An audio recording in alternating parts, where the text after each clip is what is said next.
Alright guys, so welcome back to Gamer Today. I know a lot of you guys are trying to get a win in Floor is Lava, right? A lot of you guys want to know where all the best areas to go are. Well, I've got a video coming out about that, but in this video we're going to show you guys where the lava hits first and how the map actually looks when the lava comes down on you guys. Because you know it's going to rise up in all these different areas, but which areas get hit first? And I thought it would be cool just to show you guys a few things you might not have known about the Floor is Lava map. So first off, of course we have the first little wave going, the lava is going to start rising, and we're going to see some triggers. Now this is in real time guys. At the end of this video there's going to be a sped up version of this video. So you guys will be able to see in fast time basically how the map all looks. And I think that's going to be quite cool. So skip to the very end if you want to see that. But anyways, going forward guys, there is a few cool areas of this game you can land. And a lot of these areas are in dangerous spots. But the good news is a lot of people aren't going there because they think that these spots aren't dangerous. They are dangerous, don't get me wrong, but these spots are a little bit more obscure than you might think because even though it looks like the lava would hit them first, they actually don't get hit before a lot of other main public areas do.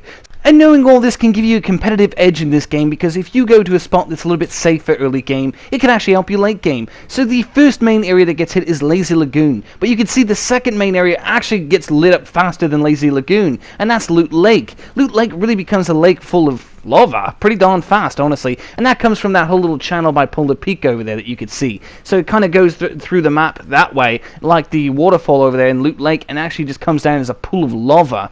And you can see Lazy Lagoon is completely wiped out at this point, and most of the surrounding areas are still technically safe. So that's a good thing to note. So anything around the volcano is technically safe, a little bit longer than the right side of the map, such as, you know, Pleasant Park and all that. But let's just keep showing you guys. Keep watching, see what's going to happen here.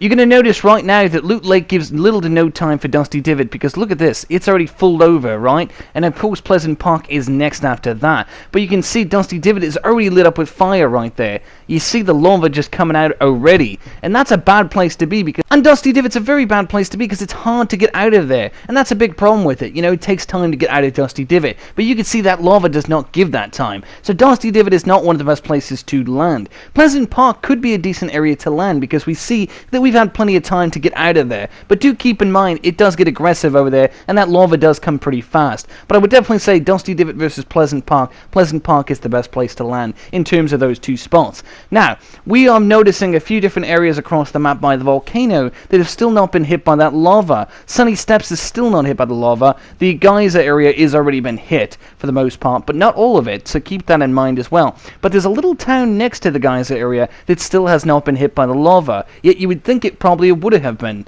And then even Junk Junction and a lot of the other main areas have not yet been hit. So just keep in mind of that first main wave takes out, you know, the Loot Lake, takes out Lazy Lagoon, and takes out Dusty Divot. And then of course you can see Retail Row is having some lava issues as well. So keep in mind of this stuff guys. And at this point, we're waiting for that second wave to happen. That lava is just slowly rising. You can see some of the actual lower mountains are being taken over by the lava as well, even before Pleasant Park is actually hit. So Pleasant Park, again, gets a bad rep for being a really bad place to land right here. But you can see Loot Lake and Dusty Divot, the two most popular areas to land right now, for the most part, are actually been taken over by the lava.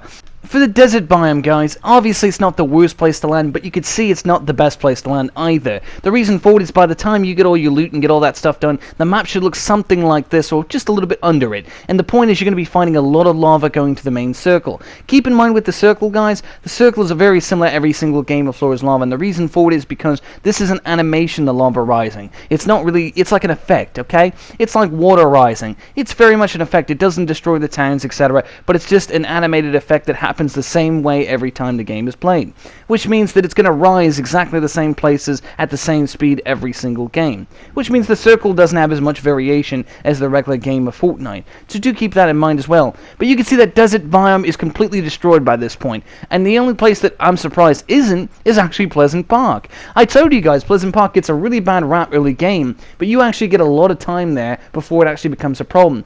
The one thing you're going to notice is it happens very fast though. Once the lava lava does get there, see how little time you have to react to it. So you need to start building up. But you do get a lot of time there before you have to do it. I'm just saying that, look at what I'm saying. It's already been covered in, lava immediately. There is no warning because it's so low ground. It just happens and you have to at least build or be out of there as soon as you can. The neighboring mountains aren't high enough to actually protect you from the lava either. And that becomes a bit of a problem. As you can see, Polar Peak is sitting pretty up there, and that's pretty much one of the safest spots when it comes to lava to land. The other safest spot is the volcano. But the thing is, these are two very busy areas and a lot of people trying to go there. And as you can see, the circle may not actually land there. So it depends on where the circle is. Obviously the circle can change late game, and that, volcano could be a good place to be or not. So now, obviously, we're getting close to late game. There's still a few islands left, but obviously that's going to be, gone pretty shortly. If you guys have played Floor is Lava, you know that by the end of the game, there is nothing left.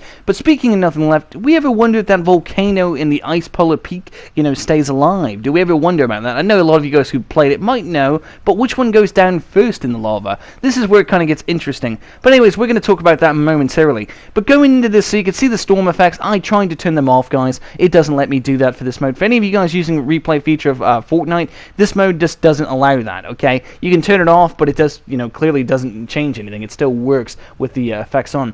So let's go dive in a little bit closer because we really can't see very much from out here. So I figure it's probably a better idea that we take a closer look.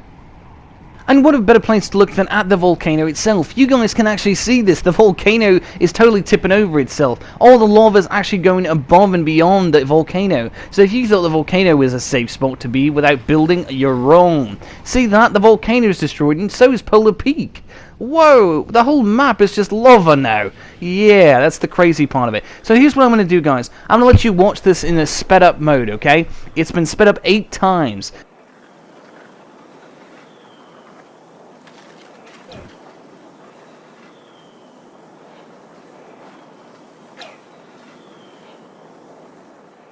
And guys, remember how I said it's an effect? If you put the 8mm lens on, basically, and look down through, the lava, it's got to be the 8mm lens, guys, you can actually see that all the towns and all the stuff in Fortnite are still intact, so don't worry, it's all there, it's just an effect, just like water would be, but rising. It's just all an illusion. The lava's not scary, it's all a dream, you don't even know it. But anyways, yeah, you guys can see everything. So let's go back to the actual map now. This has been slowed down a bit, okay? This is actual time. But I want you guys to look at this. You can see the volcano, and you can see Polar Peak actually go down at the same time. For the most part, I think that actually Polar Peak outlast the volcano. Watch this for yourself, though. You can tell me. Volcano's on the left, Polar Peak's on the right. You be the judge. Who wins the race down into the lava? Oh, Polar Peak is winning it out. Polar Peak is winning it out. Let's see. Let's see. And the proof is in the pudding. You can see Polar Peak won it out against the good old volcano. So there you guys go. There's the answer to that question. Anyways, guys, I'm going to speed it up 16 times. But before I do, make sure to like, comment, and subscribe. If you like this kind of content, make sure to let me know down below. 16 times! Holy cow, that was fast, right?